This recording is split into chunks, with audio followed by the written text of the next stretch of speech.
Tonight, we've got two people discussing an entirely remarkable resource that we want to describe to you and invite you to participate in. And before introducing the speakers, I want to distinguish between what you're going to be hearing about tonight and something that's been mentioned in previous offer meetings for about 6 months. That is that it's been my intention to start a support group for people with CFIDs and fibromyalgia here in Salt Lake that would be composed of people attending on a regular basis. It would be a weekly group. And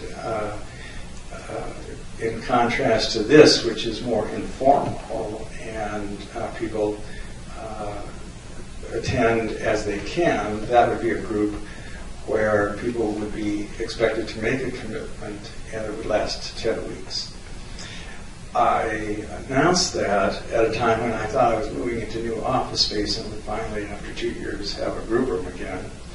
That has been elusive, and we've not been able to relocate and have that space. In the meantime, I discovered this remarkable online group that has been mentioned in previous sessions, and our speakers tonight have both spoken to it. So tonight is a chance to hear about this online group in detail, and I just wanted to clarify that the local group will not start at least until late in the fall. So I didn't want you to feel that there was going to be a point where you'd have to choose between the two. In fact, I think that the group that I'm planning to offer would follow on the heels of this and be entirely different. So tonight we've got two people who have gone through the group. Linda Milne is a board member for the Offer organization and has had, I think, an enthusiastic experience of participating in this online group. And you'll recognize Ann Lambert as somebody who has been regularly attending these meetings for some time. She's also been through the group, and so together they're going to give you an idea of what this remarkable experience is like and give you the chance to ask some questions. Thank you, Stuart. Thanks for coming tonight. I hope we get another couple of people dribbling in, but I'm very happy to see the faces that I see. You probably recognize that I've been to education meetings and to support groups for quite a few years now. And I do that because I have discovered that the real experts on this illness are other patients. And I come here to learn every month and sometimes even have a little success or two to be able to offer.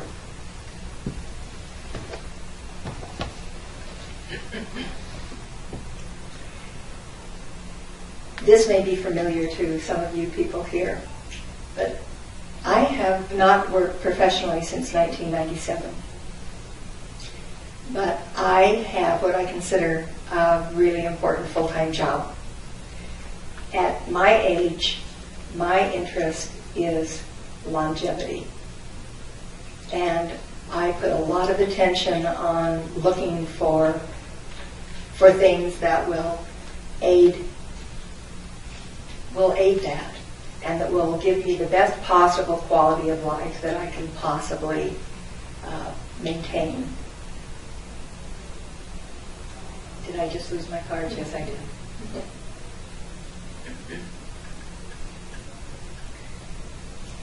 It was kind of in the interest of pursuing things that helped me that Ann and I kind of connected. And she was able to share with me her experience on taking this introductory course that CFIDS was offering. It sounded wonderful. I went home and I enrolled for the January 2011 introductory course. I wasn't sure what I was in for, but I read a little bit of the materials, and then when the manual came, I knew I had made the right decision. Excuse me. That recommendation led to 6 weeks that were so beneficial to me. I was assigned to a class with 16 other students, and those classmates were from 5 different countries. And that really added a wonderful flavor to the experience of taking an online course. Anne and I have decided, since we are both graduates of the introductory course, that we would like to share with you some of the things that we either learned for the first time or that we improved upon by taking this course. What we're going to do is we're both going to discuss maybe about a half dozen topics, and each with our own viewpoint about it. So we'll kind of be moving back and forth, covering several different topics. I'm going to have Anne introduce herself, and then she will introduce our first topic, which is the CFIDS Chronic Fatigue and Fibromyalgia Scale, and we'll tell you about that. Hi, my name is Anne, and I grew up in Salt Lake City. The year 2000, I took a semester off of school, and I went on an outward bound trip for 2.5 months, which was climbing, hiking, and kayaking. About halfway through, I noticed a change in my body, and I just couldn't seem to get it going the way I normally do. It was very mysterious to me, and I pushed through the course. And then I got back and went to university to finish my degree the following year. I managed to graduate that November in 2001, but my fatigue and sleepiness was getting worse and worse until eventually I became sick. And by March of that year, I had trouble getting out of bed, and this lasted for quite a long time. It was 3 years until I was finally diagnosed with sleep apnea and chronic fatigue syndrome. And 2 years later, or 2 years after that, I got disability from the government. And I can't remember which year it was, but I was on a trip home to Salt Lake City, and I'd asked people what they knew about this illness, or if they knew anyone with it, because I really had no idea what it was. And at this point, I was unaware of the offer groups. So one friend knew of a man who had it and had it for quite a long time, and he recommended Bruce's courses to me. So I signed up for Bruce's course, and that has become my rock, my mainstay support system ever since. So for the last 5.5 years, it's helped me cope with this illness in ways that I probably never could have on my own. So I want to turn now to the handout you have, the CFID scale. This is from Bruce's book, and this is his way of, he gives ratings for your ability level or symptom level of the illness. And this is the first thing you do on the course. You determine where you are on this rating scale, and then you tell the group. And he tries to put people together who are around the same level so that you can relate to the other people in your group. And the scale helps you do a couple of different things. So first of all, it helps you gauge where you are physically. And you can use it to become really honest with yourself, because I was in a lot of denial for a long time and thought that I was always better than I actually was. And it's also a way that you can measure your progress over the years. So, now I can see I no longer go down to a 30. I'm more in the 50 to 60 with occasional 40s, and that to me is progress. The other thing that it can be used for is if people who don't have the illness can look at this scale and know somebody that has the illness and knows where they are on the scale, it would create better understanding and sensitivity towards the chronic fatigue patient and perhaps some improved communication there. So it's a really helpful tool. I just wanted to share that in 2006, when I first started Bruce's course, I was about a 35%. But the problem was I was acting like I was a 55%, so I was in a lot of pain for a lot of the time. I was working 15 hours a week, was in 2 art classes and assisting one of them. Through his courses and the awareness that it created, within a couple of months I had dropped my work hours to 8 a week, and I started working at home. And then I dropped one of the art classes, or the one that I was assisting in. So I drastically reduced my load and felt better. So that was a positive benefit of that course.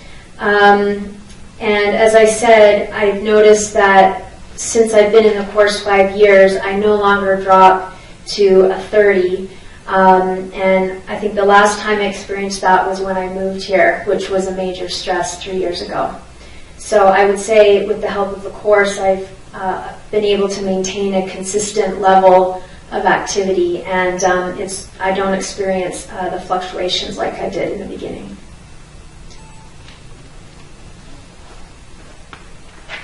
I'm just going to give you my take on this scale. You know, when I was in the Ampleton study, I remember seeing a similar scale to this on the wall. And we used it diagnostically at that time, and I know Dr. Bateman relied on it and the Ampleton study relied on it.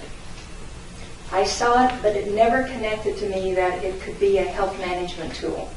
Never dawned on me until I took this course in January.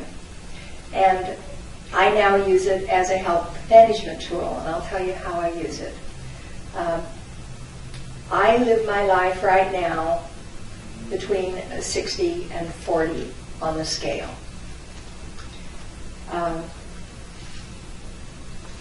And it used to be that when I would hit something comparable to 40, I would be looking at it in my rear view mirror as I was sailing down the scale, headed to 20, 10, and sometimes 0.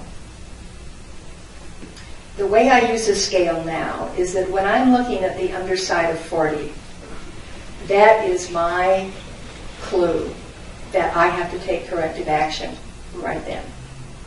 And that's the difference the scale has made for me. And this is what I do.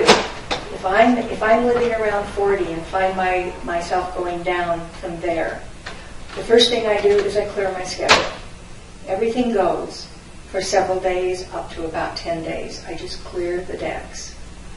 I make phone calls. I send regrets. I send emails. I send replacements if I'm to be at some place. I take that kind of action as soon as I know. The next thing I do is I stop preparing my meals. I start living on food storage. I start living on meals out of the freezer. I switch to raw fruits and vegetables.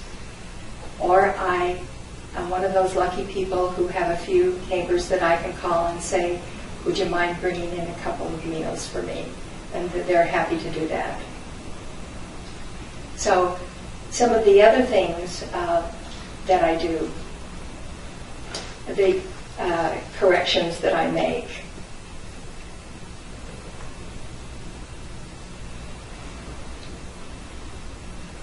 I am not shy about asking for help. I was in the beginning of this illness, but I'm not now. I'm fortunate that I have people who are willing to help. So that's what I do if a phone call goes out. I even have one friend who will come help me with my personal care because I have been ill enough that I have not been able to take care of that on my own. One of my corrective actions is I start hydrating. I push water like crazy. And if I don't feel I'm making progress on that, I'm not shy at calling the clinic and asking for an infusion. And then I stop household chores. If something becomes extremely important, I ask for help to get it done. And so what this scale does for me as I start sliding downward, I catch myself and I change into a mode of conserving energy and doing really serious rest. I think that, Anne, I will introduce the next subject and then I'll pass it to you, if that's okay.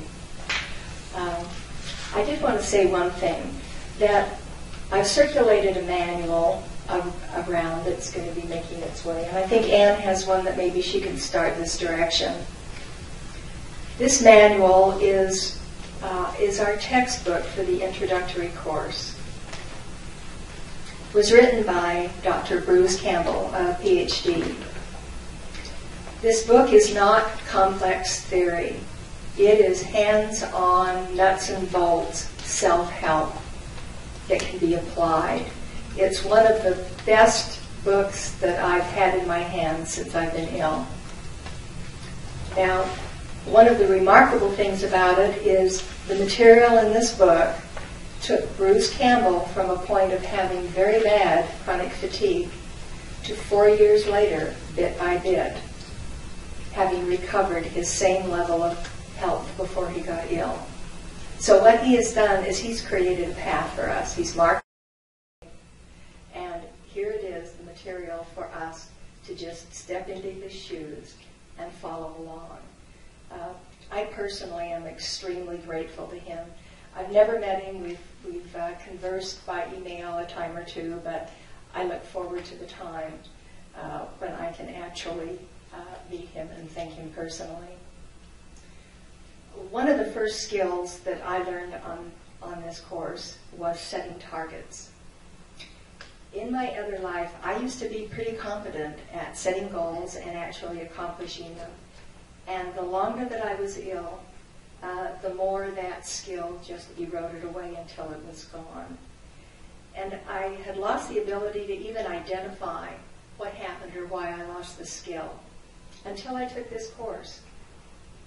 And this is what I learned, and you might find this to be helpful. When you have a goal, when you're setting a goal, it's a smart thing to do to break it down into smaller units, into pieces. And those are called targets. And then to set those targets, those individual smaller goals. And Bruce has a way of making target setting very measurable and very concrete. So it actually means something. It's not just a mental or an emotional exercise. It can actually move you forward closer to your target. He looks for something that is concrete. He asks us to ask the question, how much, when, how often, and how certain are you that you are going to accomplish it? And I'll give you an example of how that all comes together. A target I'm working on right now is to rest more each day. Now, that's not concrete in and of itself. I know what it means to me, but if I just left it like that, I'm not sure I would make any headway on it. But I know how much. I decided that I want 90 minutes of rest a day in 15 to 20-minute increments. That's my how much. My when is I'm going to do this between 10 o'clock and 6 o'clock. And I'm going to do it how often? 5 days a week, because I take weekends off. And I'm 90% certain that I am going to achieve this. I'm getting closer and closer to it. It's more than just a week-long target for me. It's taking me a while to get to this place where I have the consistency of this much rest every day. It's not that I don't know that I need it each day, and sometimes more, but it's the consistency that I've been lacking that targeting is really helpful for. Some of the successful targeting that I have done through the course, I'll just share with you. They're very simple. I created some routines. I couldn't believe the difference this made in my life. I'm defining a routine as something that is rote, that does not require any thinking. I have a very successful morning routine, which I will share with you later. and it's just been wonderful.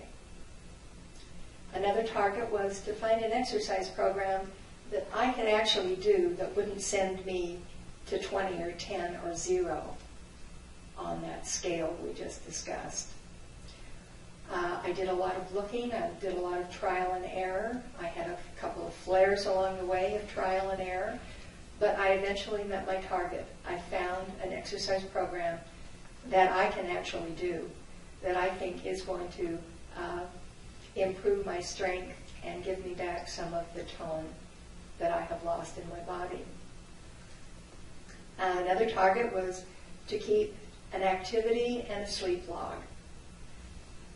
When I made that target, I said I was 80% confident that I could do it.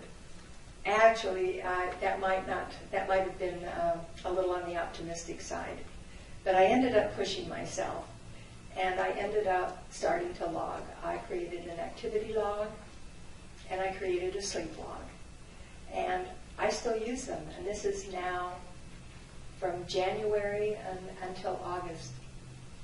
I have become consistent in using these logs, and I'll be able to share with you later exactly how they have made a difference in my general health.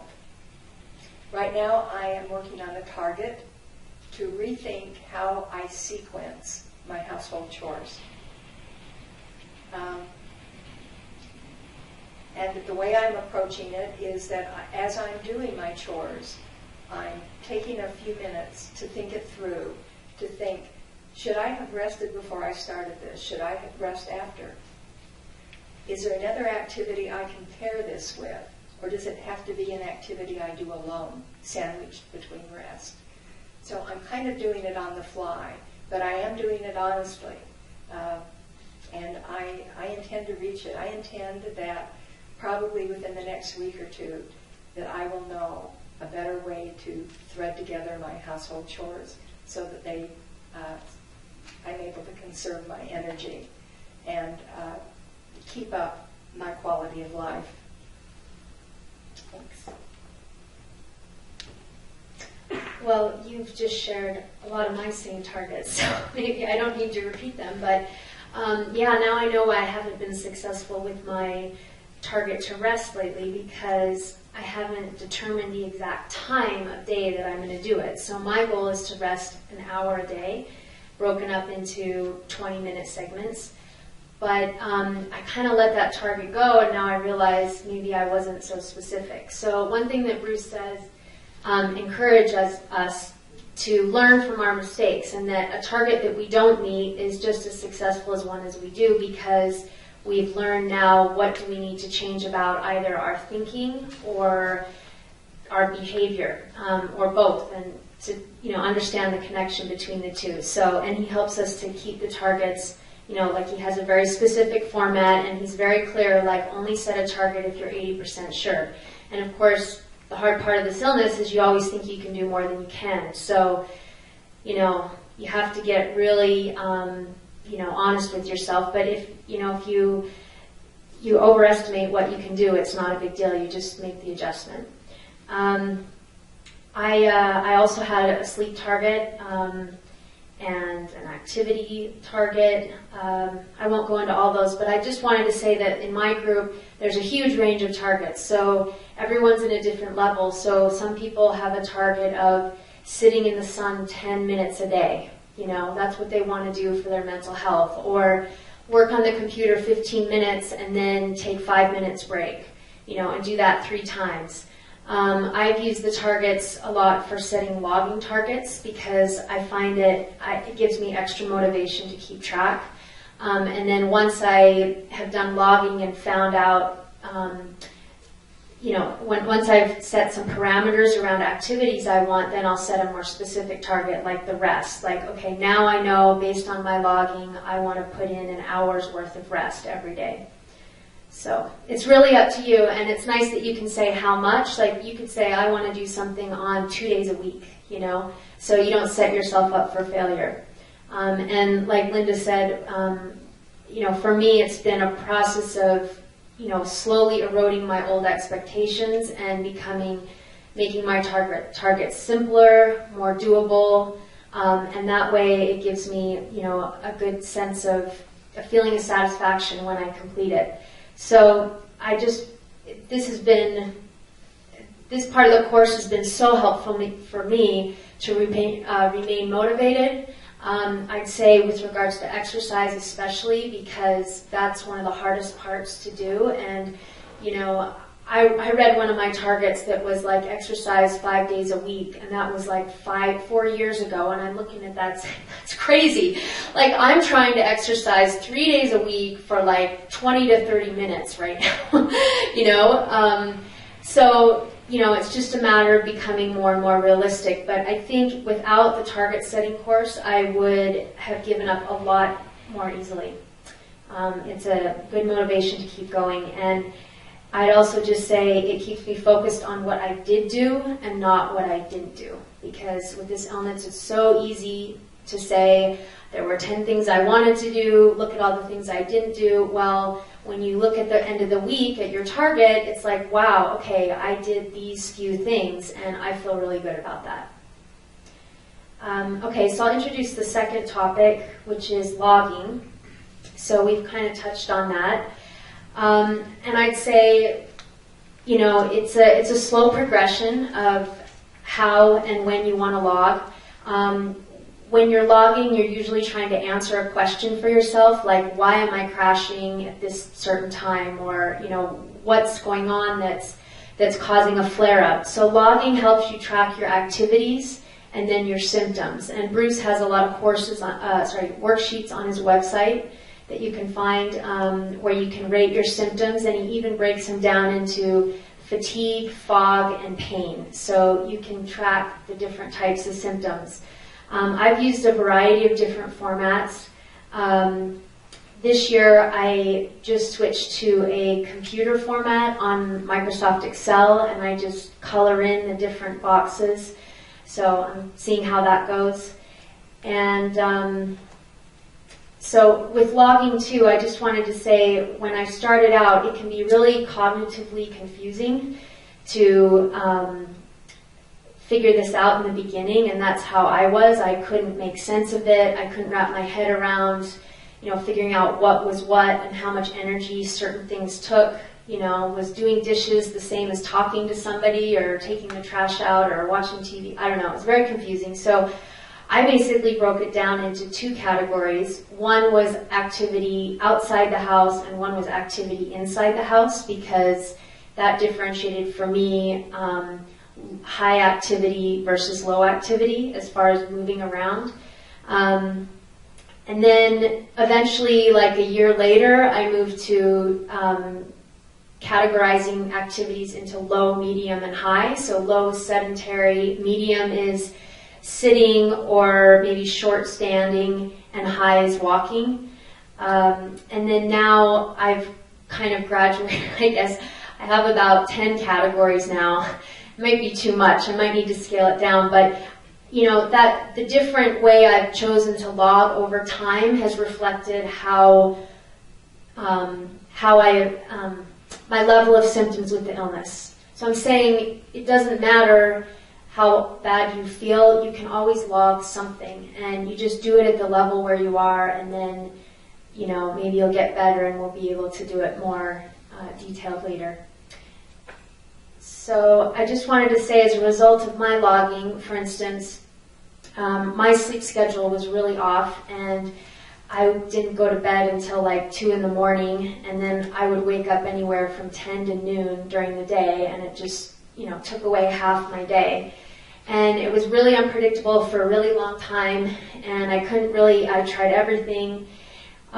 So I finally went to see I got referred to a sleep psychiatrist, but she basically showed me to log my sleep. And so I logged it for about 6 months, and I pretty much changed my sleep schedule. I now get up at 9, which I know isn't that early for most people, but that was a huge victory for me. I just gained half my day, and now I have a regular sleep schedule, so that was really helpful. And the other thing that logging has shown me is the relationship between stress and my symptoms. I originally always thought my fatigue was related to my physical exertion, but now I know that it's also equally caused by stress, be it emotional or mental.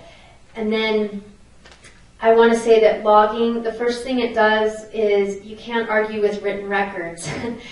You've got it on your computer, you know, what you've done, and your symptom level is, you know, a 5 or a 6. You can't really talk your way out of that and say, oh, well, that's not really the case.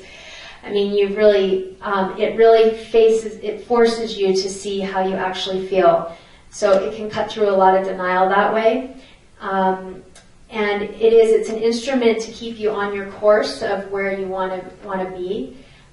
It's given me a great sense of control, and it takes out a lot of the guesswork of why, you know, I may feel badly.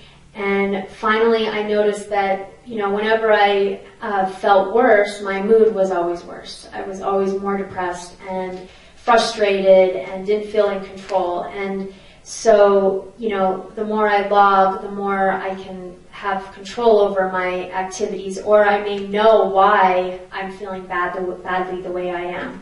So I can approach it with more, you know, understanding. So now Linda is going to talk about logging. I wanted to say one thing about setting targets that you might like to hear, and that is, on the course, each week we would set a target and we communicate it to the other classmates. And it adds a little bit of accountability that really was really helpful for me. If I would be willing to disappoint myself, I found that I wasn't quite as willing to show up as a non-performer with those 16 people that are around the world. But because we're all in the same boat, if we missed a target, no one was made wrong. There was nothing negative that came about. The whole business of setting targets and reaching them is all about your own self-initiation. It's a very kind environment. You know, when it comes to logging, I thought that I would hate that so much. I just kind of held my nose and gritted my teeth, and when that was presented on the course, and I thought, I don't get it. It's a lot of administration. Why do I want another layer of busy work? Why will I want to do this? But because I felt personally responsible to try, it turned out that I found a wonderful friend in logging, and I have learned so much about myself and my illness as a result of logging. I keep 2 logs, and I've kept them now for many months. One is an activity log, and you have it in the handout, and it won't mean anything to you, but you might want to look at it, because I'm going to share, I'm going to reveal myself to you with this activity log. Now, I've set this up so that I track what I do in about 30-minute increments. And you can look at this and you don't know what I'm saying at all. This is my own shorthand. But I can look at it and many things leap right off the page to me that tell me how I'm doing, what I need to correct, what trends I'm on, whether I'm headed for a fall, that kind of thing. I'm going to take a couple of days here and do my confessions to you. Okay. Now, on Sunday, the SO at noon was social. So I was doing something social, which is Sunday is usually my social day. I do movies, I see friends, I go out for lunch and dinner and breakfasts kind of thing. So that's not unusual that I would have all of that social with no rest. The problem for me was that day when I finally settled down, I did a household chore that required a moderate amount of energy.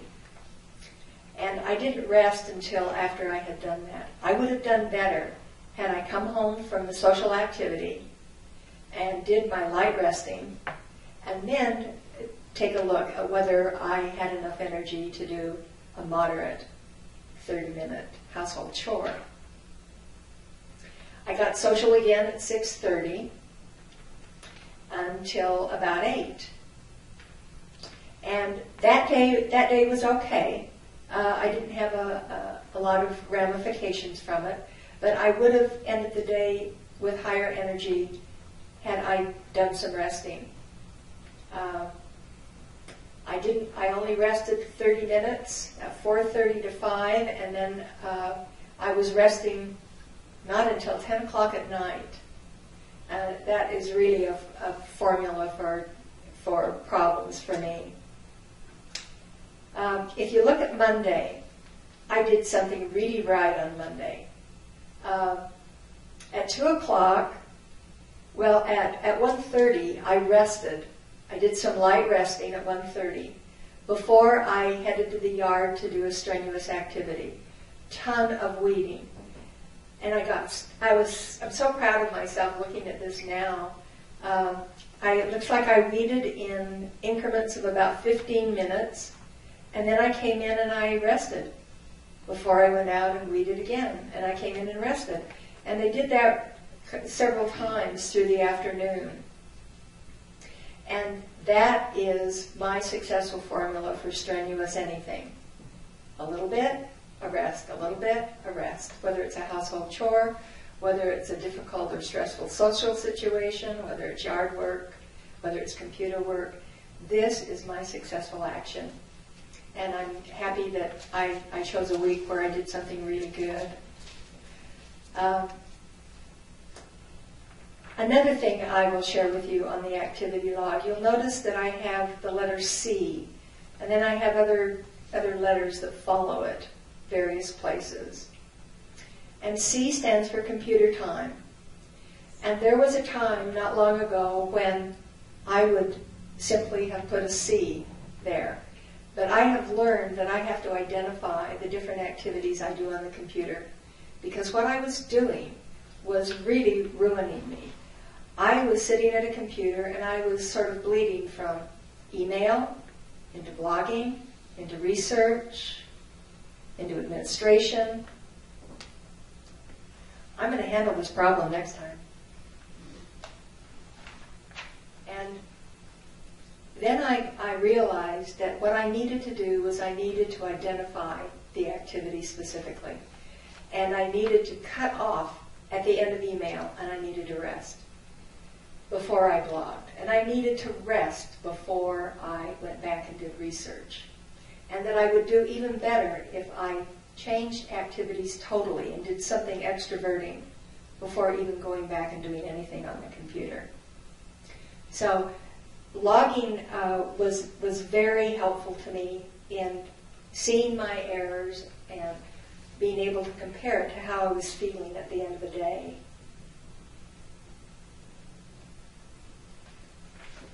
On Thursday, I rested from 11:30 until 3.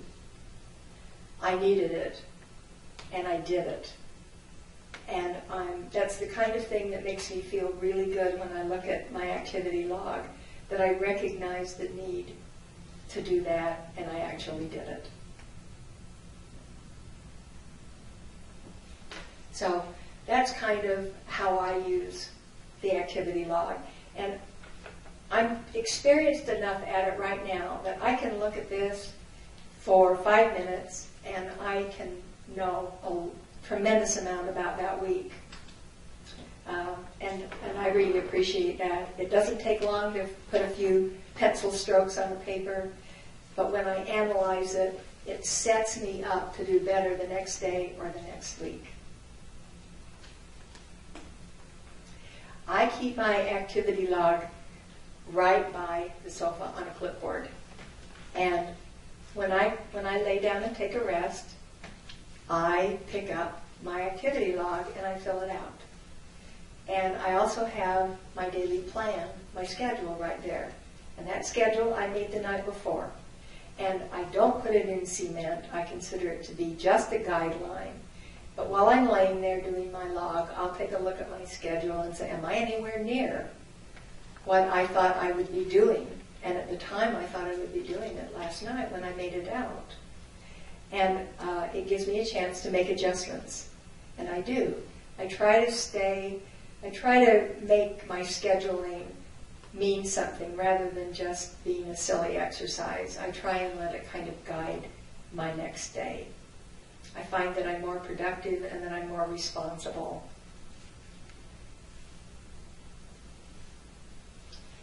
The other activity, the other log that I keep is a sleep log.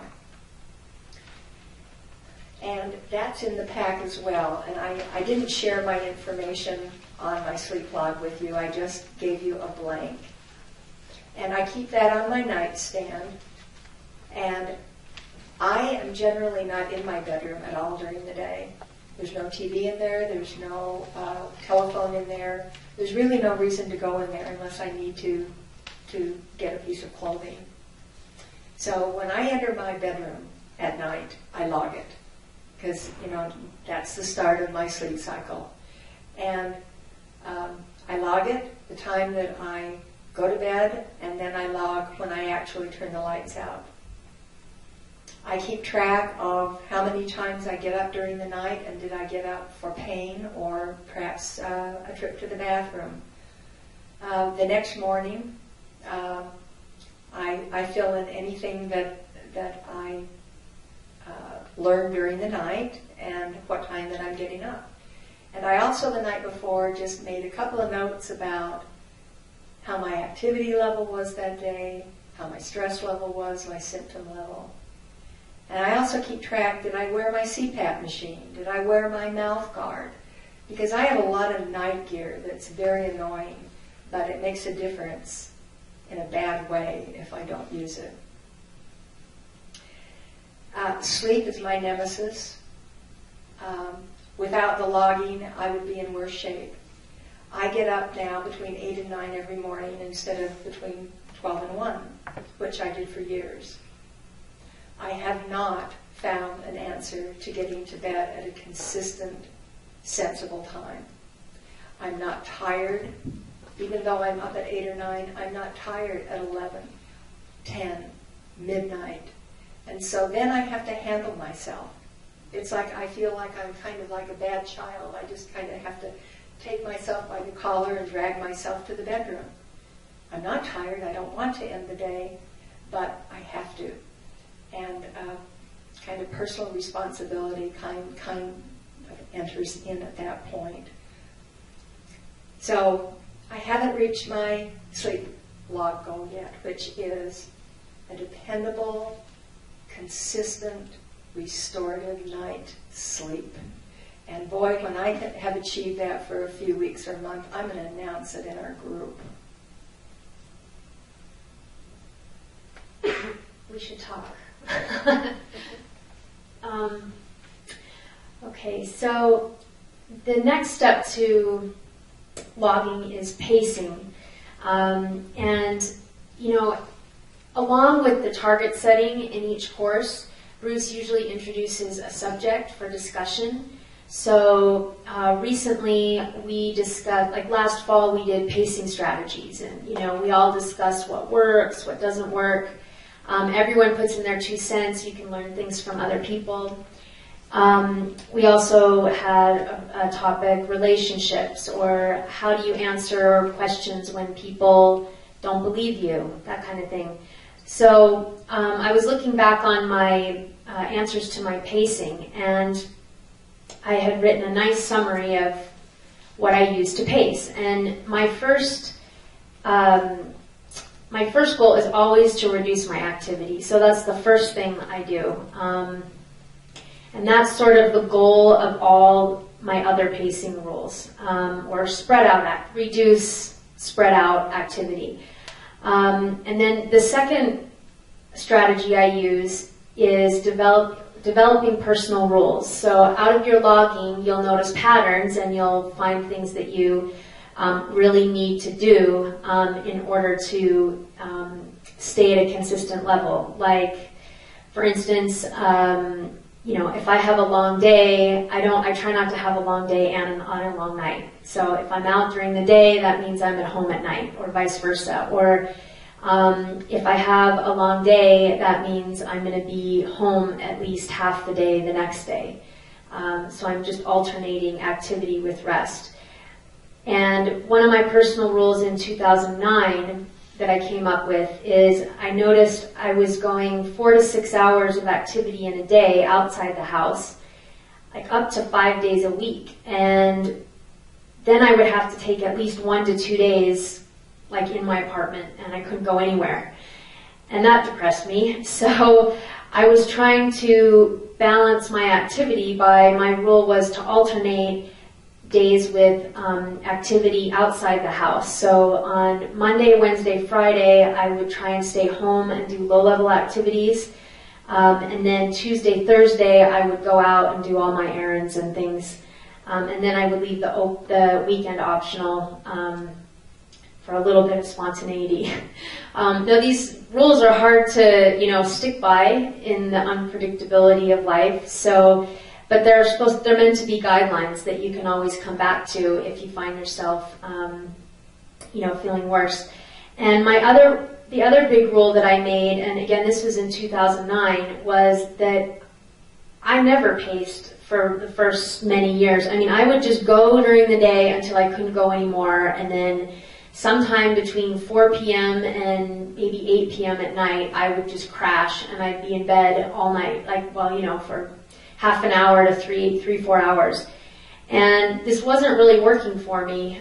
So to try and pace better, I decided that I needed to rest throughout the day, and Bruce's course introduced preemptive rest to me, and I've resisted that principle like crazy because I still have a hard time with that because I always want to be doing things, but it's really helped me to manage that pattern, and so that I can be active every day a certain amount, so I can avoid those days that kind of felt like lost days, and that's all I have on pacing. Do you have some more?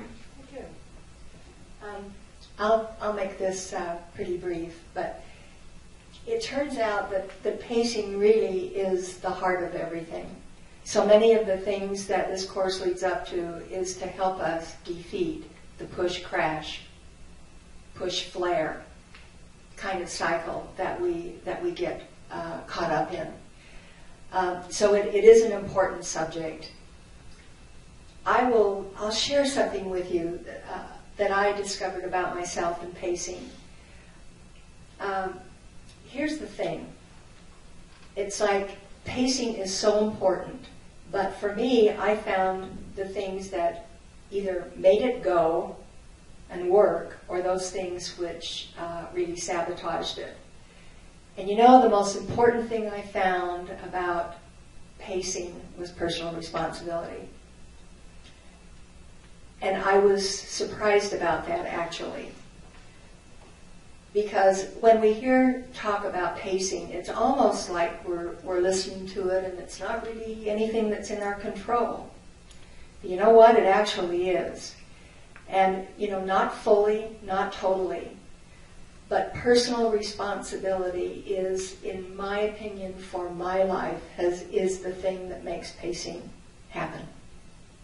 And if I'm not responsible for what I know and what I've discovered, then I become my own open door to failure. And I have seen it time and time again. It screams at me on my activity logs. It screams at me on my sleep log, where part of the reasons that I fail when I fail is because my personal responsibility is out. So I'm working on that. I'm actually studying materials that I think are helping me in the area of responsibility.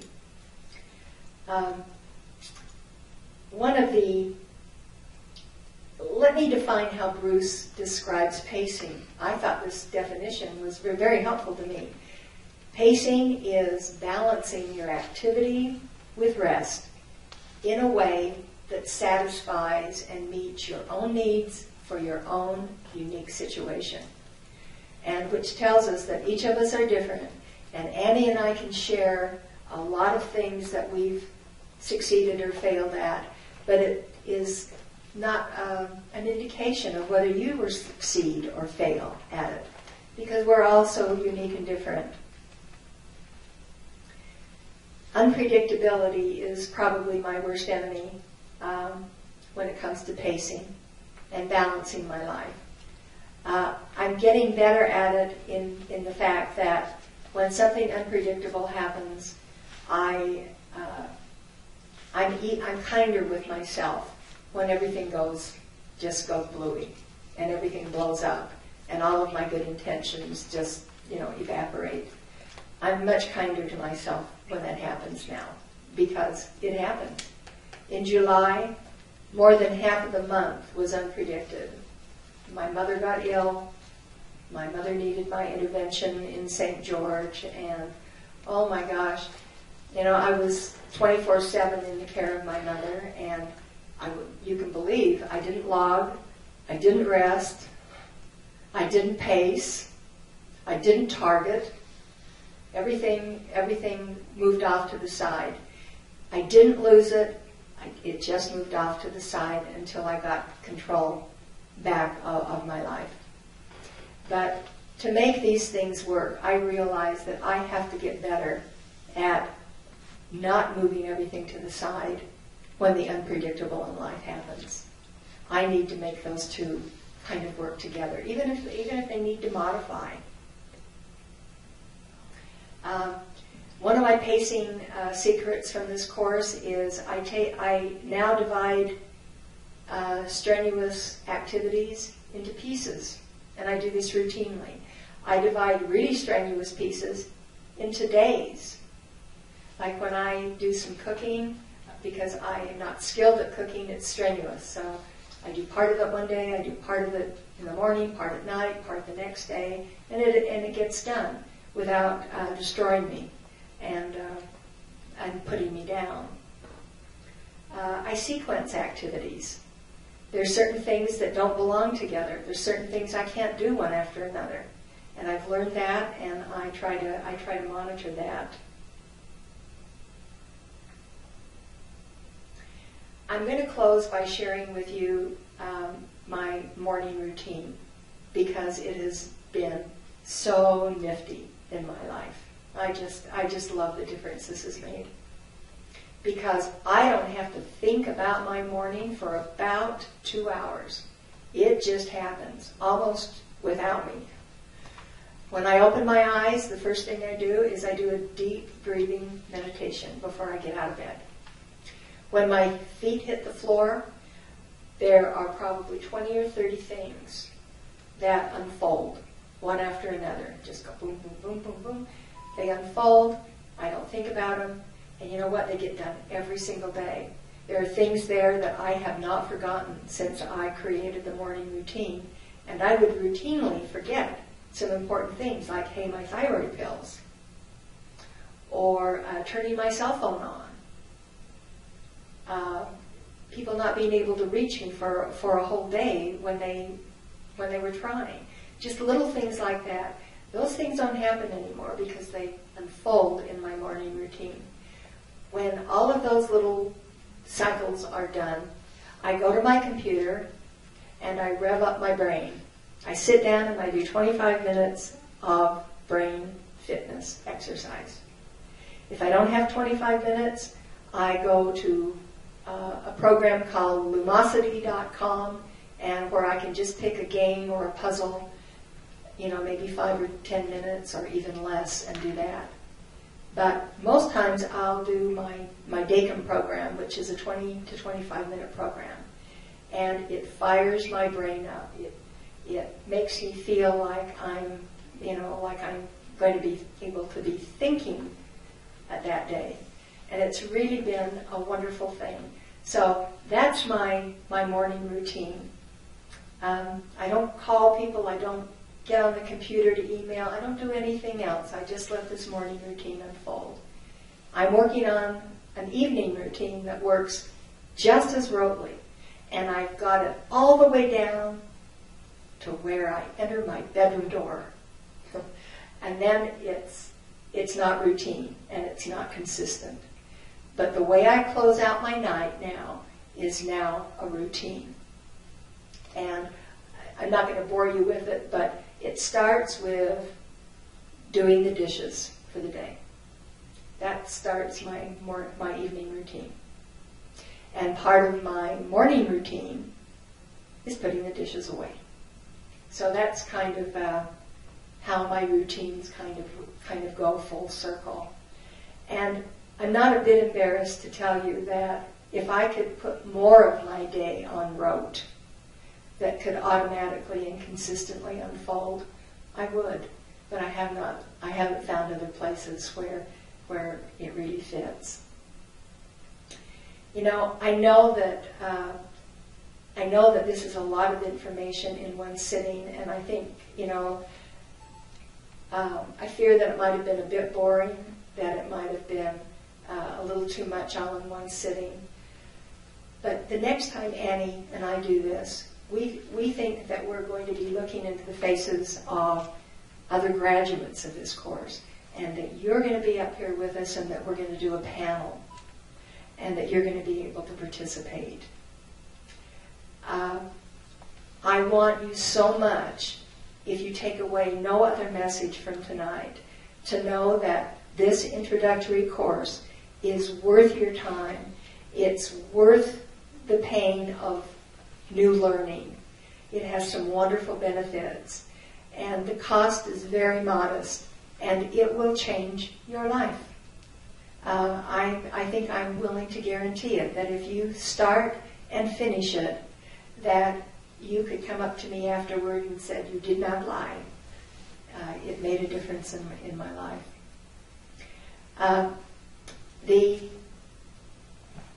next course for this introductory material is in September. And part of the handout that Stuart brought us will give you information about that particular course. They start, I think, one every quarter. Try and get into the September one if you can, but act on it right away. They offer scholarships for certain conditions. If you feel that a scholarship, a partial scholarship, will help you be able to do that $30 course, then there's an application process to do it. I took the course on scholarship, and it was very helpful. I know that our organization offer, we've talked about it, we haven't voted on it, and we haven't made any decision, but we want people within our organization to not be stopped in taking this course.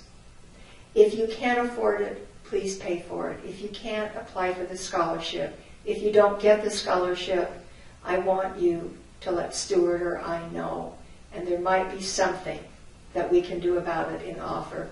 No promises, but we have an interest in seeing that nobody's left behind on this. I so appreciate you coming, and I hope that there's been a takeaway message of some kind for you, and I'm delighted that you haven't had enough interest to come and hear about it. And I want Annie to have a couple of concluding remarks, and then we're going to open it up for questions. Yeah, I just wanted to mention that, so I've done the course, I guess, 5.5 years now, and my second year I got into a group, and we ended up staying together. We all kept signing up for the course, spring, summer, fall, and I've been with the same women for 3 years now. So we know each other. We've exchanged photos. Bruce also sets up a Yahoo group, and people have emailed their photos. After you've introduced yourself to each other 4 times a year, you get to know everyone. And I also wanted to say that after the 6 weeks is over of the official course, he gives you the option to continue. So one of the classmates will volunteer to moderate, and So one person from the group will sort of lead it until the next official group starts. So that way I know my group is open every day of the year, and anytime I need it, I can go online and talk to anyone within my group, which has been great. And I guess I wanted to say we talked a lot tonight about the concrete skills that you learn in the group. And, you know, I wanted to share that I've been with this group for a long time, and I have to say the generosity of the participants is amazing. The support, the empathy. I've received a sense of belonging. I don't have to explain myself. Everyone knows where I'm coming from. And it's just given me a lot of strength in facing this. So I'd highly encourage you guys to sign up. And it's also really expanded my knowledge of the illness. We've exchanged websites, articles. Someone even sent me a CD of relaxation techniques specifically for chronic fatigue, and I've exchanged a couple letters in the mail. So it can become more than, you know, just, there's that aspect to the skill, in addition to the skill building. So, do you have anything else? No. Okay, well thank you for coming, and we wanted to open up to any questions that you might have. And if you would be willing to make your questions concise, and I don't think we'll pass the microphone. I think we will repeat the question up here so that it makes it to the video. If you have any remarks or comments, those would be welcome too. We encourage that those be concise as well.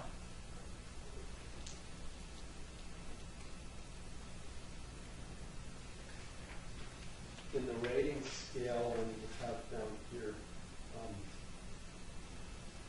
some of the lower ones where it says work similar activities. Is that just working at home on all of these, or potential employment? I'm not understanding your question. I think it's all activity. It's all activity. Yeah, Okay. like home and That's outside. Mhm. Sir, did you have a question? No, it sounds to me that this course you take, you say you've been taking it for 4 years, 5. but you take it every year or every Yeah. quarter? I paid once. My initial fee to get the book and the intro course, and after that, everything is free. And is that the way everyone does? They go through it over and over again? If they find it helpful, I think so. So that's I all- found I always did better when I was in the course, so I just keep signing up. And he doesn't have any problem with that. He encourages it. I assume it's an online course, right? It's online, yeah. Okay. You mentioned all the women you were with, the women men take these courses. Yeah, they do. My first moderator was a man, actually. I think it just happened in this course that it was all women. I don't know the percentages on, how many men versus women have this disease, but my guess is it's more women, but there are definitely men in it as well. That's my experience as well. I would say probably 90% female, but the men that are in the group really add something worthwhile. I'm glad they're there. Right now I've crashed so much in the last few months. I'm back at level 20 when I got this and started crying. I'd like to move as a 30 or 40, but realistically I'm not 20 on down. So it seems like it's a major challenge to do it yet. I know that in September I will do it. I just want to thank you for taking the time to Just as an encouraging word to you, the course is so easygoing, and there are some folks in my group that show up every now and then, and they disappear when they're not well or when they travel or something, and then they come again. And a lot of times, all people will say is their entry for that week will be, I'm in bed. I can't do anything. Hi, and I hope you're all well. and I'll communicate again when I can. But in the meantime, even if someone is not well and doesn't want to sit at a computer and participate in the discussions or set targets, you get a chance to read other people's discussions. And there are a lot of people who will come on and they'll say, you know, you haven't heard from me for 5 weeks, but I've read everything that all of you have sent. I just have not had the energy to participate. And that is totally okay in the class. I was just going to say, my personality is, I hate things hanging over my head. I just want to storm through it, get it done, and then rest. And I think that's why it doesn't work very well with this illness. You know, and I don't really crash to get better. It's always just one level. And so I have trouble with pacing because I think, oh, well, if I can get 3 things done today out of bed, then I can, you know, not have to worry about it the next 3 days. And I don't have to worry about getting dressed and in the car. And so that's kind of my problem. I'm probably about at 35 right now, and I just, for 5 years now, just kind of this, you know, push to crash cycle. But I don't really crash for months, so I'll have a really bad day. But, and then after I rest, I don't feel better at all. You know, even if I'll lay in bed for 4 hours and basically just stare at the wall, or, you know, reading's too hard, so maybe I'll put an audiobook on or something like that. But I don't have the relief by rest kind of pattern, so it's really hard. And it's a lot of it is my stubbornness. So I'm thinking this will help because I'm a very black and white person. I just want to fix, and you know, I've been to 60+ doctors in the last 5 years, thinking that no, this isn't it. It's something else. I just need to find out what that is, and then they'll have a cure for it. You know. And so I think that's something I need to work on is self-discipline and pacing, and maybe I'm just not realizing the crashes as much as really yeah. That could be. One of the things I learned about myself that has been new knowledge for me in the last 1.5 years is that I have developed some anxiety around activity, and I've had to deal with that in pacing. It would be my intention to be efficient. Okay, I'm dressing today, I'm going to put on an eyebrow today, I'm going to comb my hair, so I'm going to get 6 things done today. Well, I no longer batch. I call that, you know, batching activity. I've learned not to do that, but it has been a battle because I have to deal with impulses and compulsions to be active. Well, I finished that, let me move on and do this. Or I started this, I certainly don't want to let it go until it's done. Well, that thinking may have served me in my other life. And then again, maybe it didn't, I don't know. But it doesn't serve me now. That is really clear to me. But I am aware for the first time in my life that I have things that I'm compelled about, things that I have impulses about toward production and activity, and I wrestle with that. And until I did, I was not able to pace particularly. And that's where I started seeing that personal responsibility for me was a bit of an answer. Because once I saw how my behavior needed to change, then it was all up to me and my personal responsibility to make changes. And I was willing to do it gradiently, and a little bit at a time, but I knew I needed to change it. But I so much identify with what you're saying. Yeah, I'm glad you said that because I still have anxiety about that too. I'll go out and I'll think, okay, what can I do, really close to where I am. I want to do it all right now so I don't have to come back. And I do think that's anxiety left over from when I was much sicker, and really that was my only chance to get out. And I think there's that going on, and I still have to remind myself And sometimes I'll see myself going there, but then when I have my rules, that helps me, oh, okay, I've really done enough activity for now, and then I'll be here, in 3 days. Does it really matter? I can get it then, So, but there is also that other deeper issue of, our identity is kind of attached to our doing and achievement, and, we discuss those in the courses, but, those are the hardest parts to deal with for sure. And hopefully, Stuart's in-person course will help us address those as well, and the discussions here. If you don't have a question, do you have a remark about any of the topics that we talked about tonight? Yes. Yes, I think there comes a point where, kind of like what she was saying, but like you do have get through the denial where there is a real illness. I don't know why there's so much bias about this illness, but doctors don't help with that in a lot of the medical community. And I haven't had a real negative experience with doctors. I'm not trying to pound on doctors, but it just seems that once there is a level of acceptance that I'm really sick, then I can start to move forward in a lot of these things. And I really appreciate.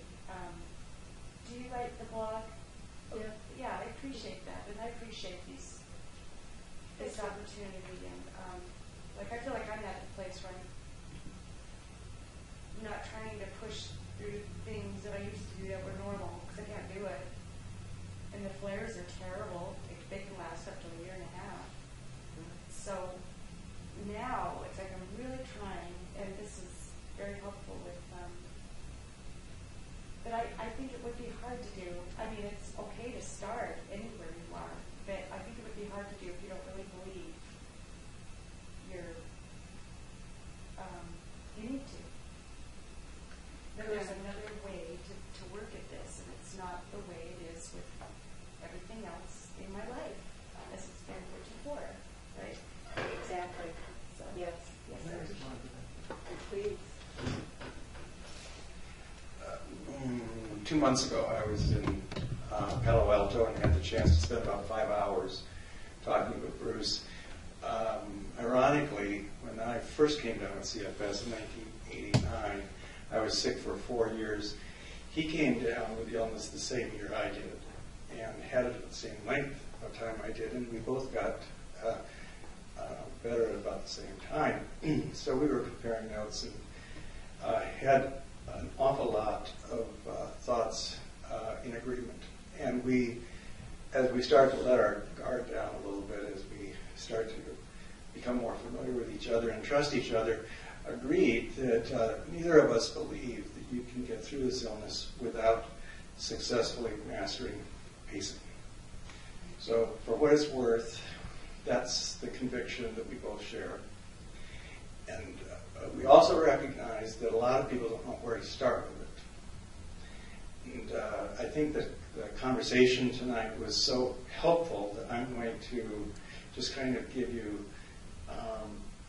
a guideline that is independent of the online course. But for those of you who don't know where to start, here's something you might try.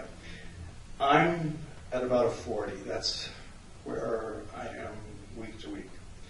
And in order to maintain that, it takes a 15-minute rest period every 2 hours. If you're below 40, I would suggest that you start off with 15 minutes of rest every hour. Now, this is going to be incomprehensible to some people. But the people who have gotten better with this illness have found some baseline that they can maintain. And if you can maintain a baseline for 3 weeks without feeling worse, you have some idea that that is a baseline that you can build on. Would you say that that fits with people in your case? So you have to find that baseline. And if you think that my numbers are overly conservative, try something and see if you can maintain it for 3 weeks without adding anything else. And if you're not maintaining it, scale back and see if you can try that. The other question is what constitutes rest? Rather than continuing to talk, I'm going to hand the microphone back and ask the two of you to comment a little bit about what you found about rest. What constitutes rest and what doesn't? Yeah, right away you had me thinking it was indication that would be how baseline is, a lots of words focused on maybe how the rest is on the nights that you've established when you're setting baseline.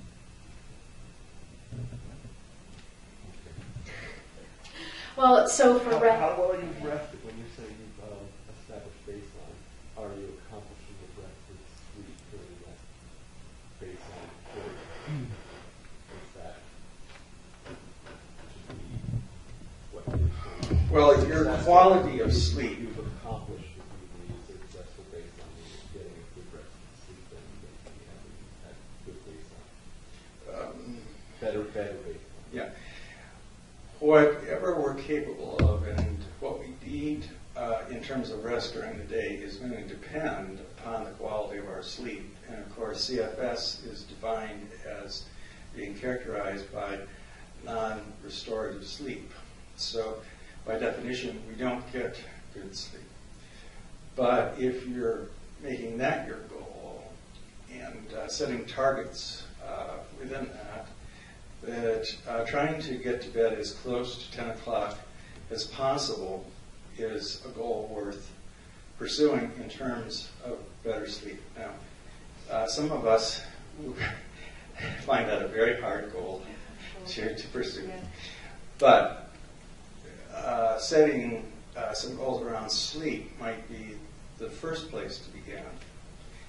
And to get some sense of like in Linda's case, if she's going to bed at 1 o'clock in the morning and isn't making much progress in shifting that, then that's where she is at that moment.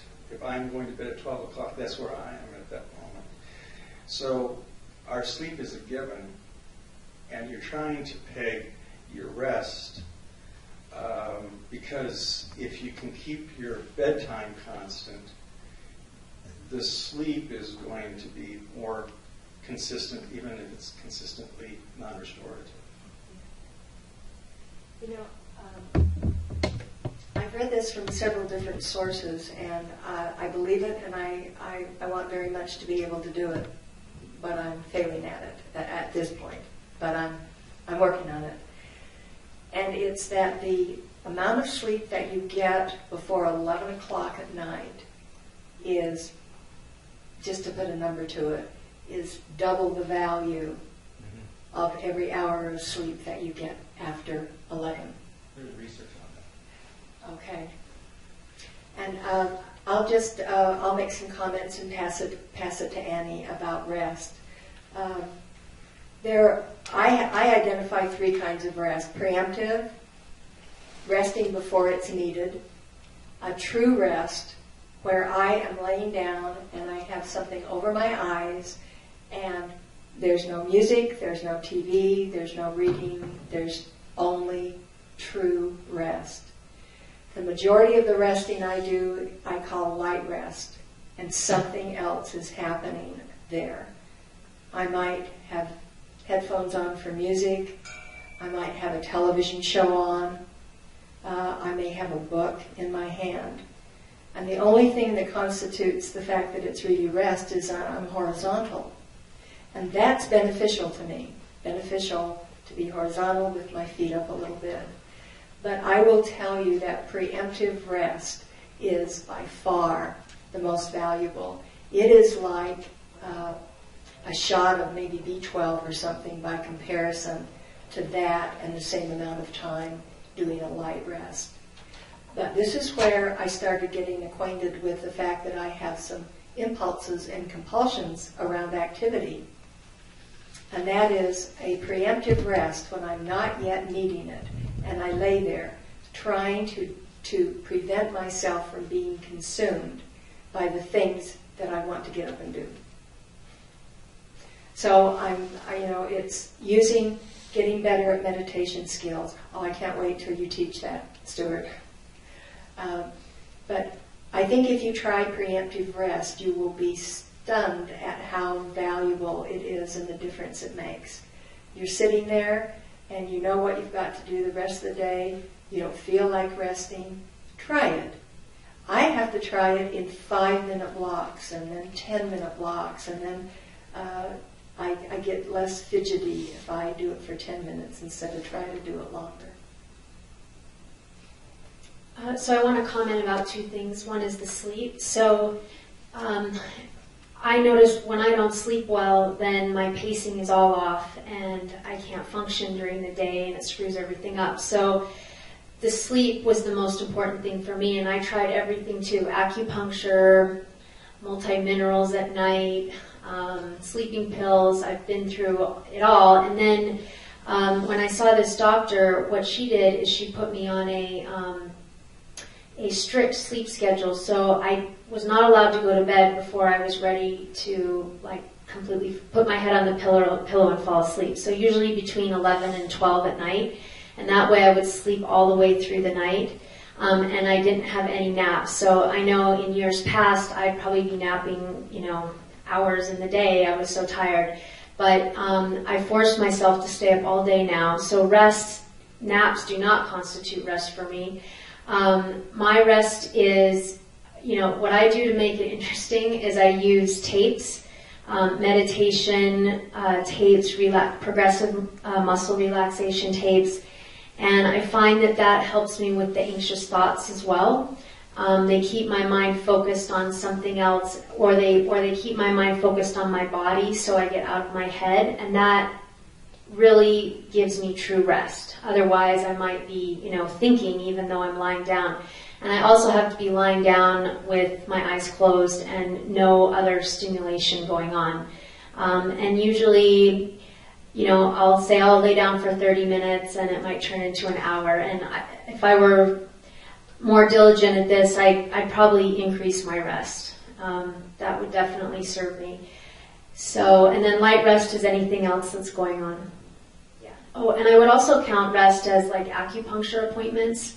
I find that is very rejuvenating for me. And it's not just a physical rejuvenation, it's a mental, it's everything rejuvenation. So I don't know I can't describe the difference it feels between before and I actually was preparing for this talk and doing things this afternoon, and I just knew I needed to rest, and I laid down and I got into one of my tapes and I felt so better. And sometimes it only takes, 15 minutes.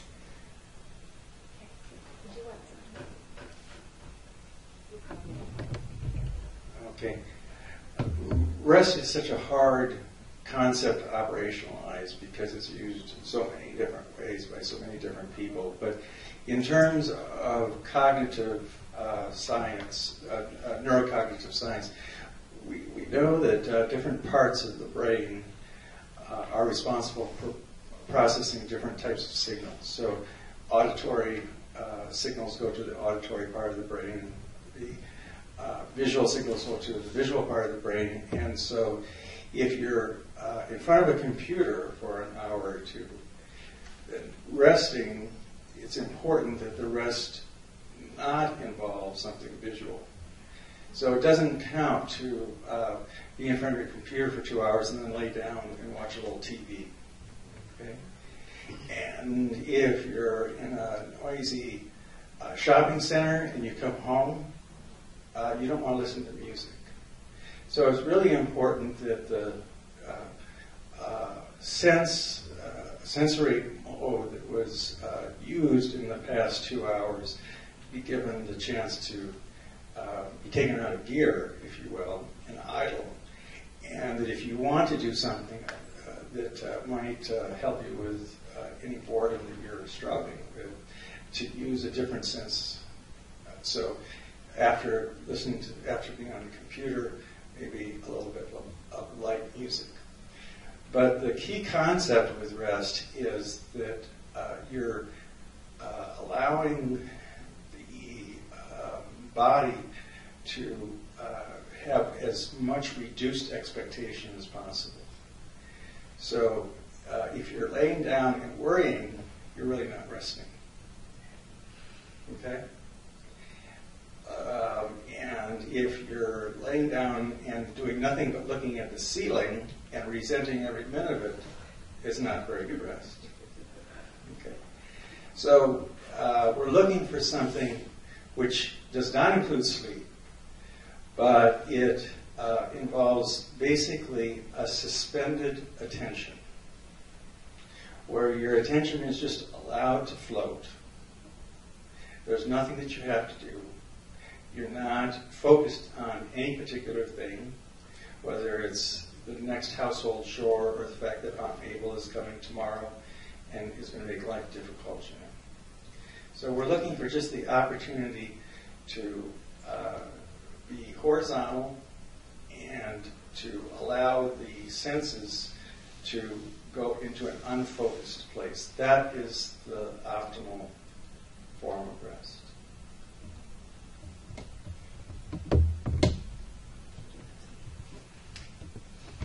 Okay, that's it for tonight, and we hope we'll see you here in September for our group support meeting.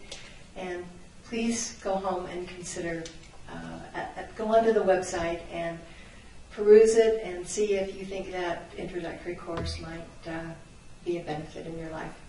Thanks.